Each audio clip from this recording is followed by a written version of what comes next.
nagaa yaa olee Arooni si faarsu Maariyaam hunduu qulqulloonni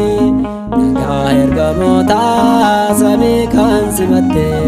mandaree nageenyaa taate kan argamte yaalaalistu nagaa yaa olee Arooni si faarsu Maariyaam hunduu qulqulloonni nagaa ergamoota samii kan simatte mandaree nageenyaa taate kan argamte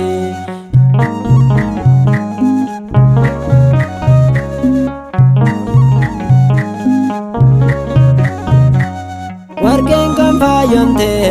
urjiin kan gonfatte akka biiftuu baree iftee kan argamte kunoo eebbifamtu Yaaqoobii faannaa Yesuus waaqa uumaa Maariyaam si faarfannaa yaalaalistu nagaa yaa olee Arooni si faarsu Maariyaam hunduu qulqulloonni nagaa ergamoota samii kan simatte mandaree nageenyaa taate kan argamte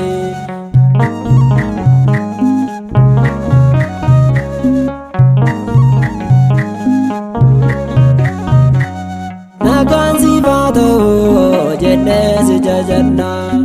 akka baariyaa kusee Maariyaam si jaallanna foon kee kan uffate Waaqayyo gooftaane sirraa nu dhaalate dubroo Maariyaame yaalaalistu nagaa yaa olee Arooni si faarsu Maariyaam hunduu qulqulloonni nagaa ergamoota samii kan simatte mandaree nageenyaa taate kan argamte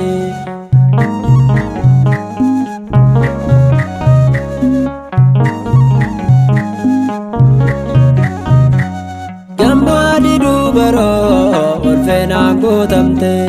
qulqullummaa fuuniif lubbuun jaallatamte si keessa argamee sooranni jireenyaa Maariyaam si jennaa deessu waaqa keenya yaalaalistu nagaa yaa olee Arooni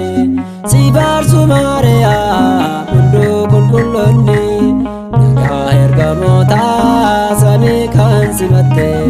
mandaree nageenyaa taate kan argamte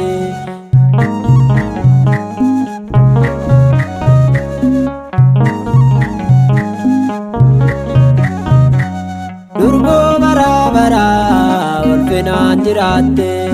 fedhii isaatiin gooftaan sirraa kan dhaalate yaa galmee kadhannaa eebbaa burqisiiste suurri lubbuu keenyaa sirraa nuuf dhaalate yaalaalistu nagaa yaa olee Arooni si faarsu Maariyaam hunduu qulqulloonni nagaa ergamoota samii kan simatte mandaree nageenyaa taate kan argamte yaalaalistu nagaa yaa olee Arooni si faarsu Maariyaam hunduu qulqulloonni nagaa ergamoota samii kan simatte mandaree nageenyaa taate kan argamte